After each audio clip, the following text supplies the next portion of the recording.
Okay, I'm going to try really hard to narrate this whole, I think it's like 8 minutes, close to 9 minutes, whatever. This whole carve. Gary was fun. I've been enjoying these little half carvings, like they're not really relief, but they're not carving in the round. I didn't do it with this one. I did show how to make a pattern. If you struggle to draw, I did just post a video on how to make a pattern, and I easily could have done it with this one. I probably wish that I would have, because it would have saved me a whole lot of time. But this is just a cute little carving of Gary. I'll probably do a SpongeBob, maybe a Squidward, who knows. I'll make it a set. With this one, it's a very easy carve, but I spent a lot of time figuring out the eyes and how I wanted them to look good. I've never carved this before, so a lot of the video I had to edit out was me just sitting there staring at it, trying to figure out how to make it look good in my eyes. I have a horrible tendency. I just want everything perfect. And if it's not perfect, it just frustrates me, and I'll do it until I'm happy with it, which a lot of times never happens. I hate that part of myself that requires perfection. So what I did was I spent a lot of time separating Gary's shell from that one eyeball that's supposed to be in the foreground. So he's got one eye that's always kind of forward in the foreground, and then he has one eyeball that's kind of in the background. One challenge that I have come to love, sort of, is taking, something from a cartoon, very flat. You have to figure out how to make it dimensional and how to make it look good. And that is a struggle for me still, so I spend a lot of time figuring that out. I don't know if I enjoy the challenge, or I don't know. I really have no idea. The important part for me, and really the hardest part of this, is setting his little eyeballs so that they look one in front of the other, because there's not a ton of material to work with, but there is enough. This is just something I struggle with, but I enjoyed the challenge of this one because it wasn't too much. Let's see. I'm trying to think of anything that I can say for 8 minutes. This is not normal for me. I'm struggling.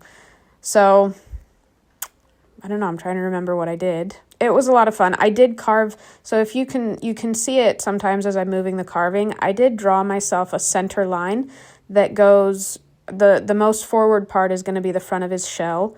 And then it goes at a diagonal towards the back of that back eye, just to give me a reference point, so that as I'm carving, I don't take too much off, but that I also know that I still have quite a bit of material that I can take off.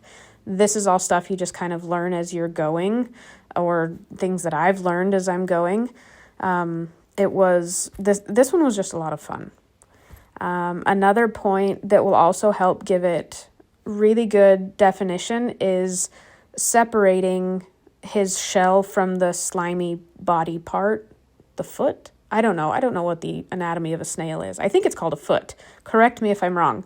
If you add some separation between those two parts, that is just an extra detail. So you can give simple carvings a couple of really nice details, and that will definitely set your project apart and just make it look nicer. I love how I'm talking with my hands as I'm trying to do this, like you all can see me. Oh, I'm watching two road runners run around my backyard. They must be finding something. Okay, back to the carving. If you don't have a scroll saw, like let's say you want to do the open area where his eyes are, I would take a drill, and you could you can drill 3 or 4 holes into that area, and that will help you carve it out. So if you don't have a scroll saw, you don't have a way to cut that part out, just take a drill and do like 3 holes between the first section, and then like 2 holes or 1 hole in the other one, and that will help. It just opens up the material so that you have an area to start with. I don't know. Does anybody have any questions? You can post them in the comments. I'll try to answer them. Yeah, I spent probably way too much time defining the area of the eyeball away from his shell, but that's really because there are not a lot of details. Like his shell doesn't have any detail. It's all painted on.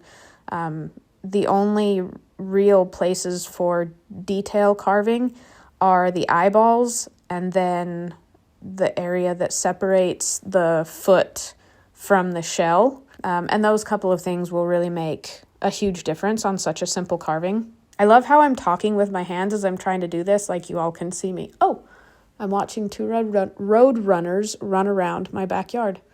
They must be finding something. Okay, back to the carving. If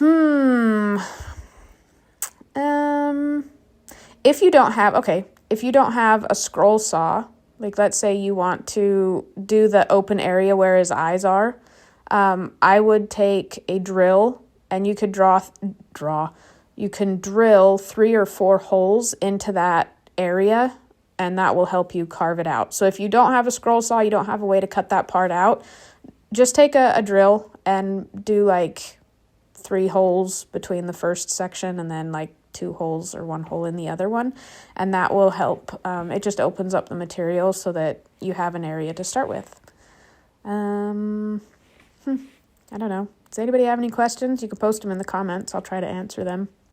I tried to leave the carving of the posts where his eyes are, like those 2 long posts.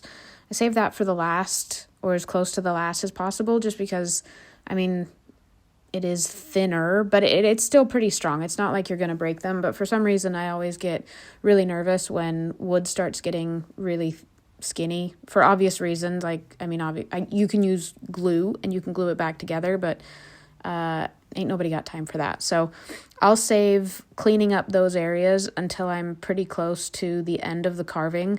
And then, let's see, on the bottom, I just like to round everything off because it makes it look cleaner. It gives it a little bit more dimension. I'm all about dimension, especially when you're using, you have such a small project. And then a little bit of sandpaper just to, clean out the fuzzies or the little chips that just don't want to let go. But I'm not a huge fan of over sanding a project. I like to see the knife marks.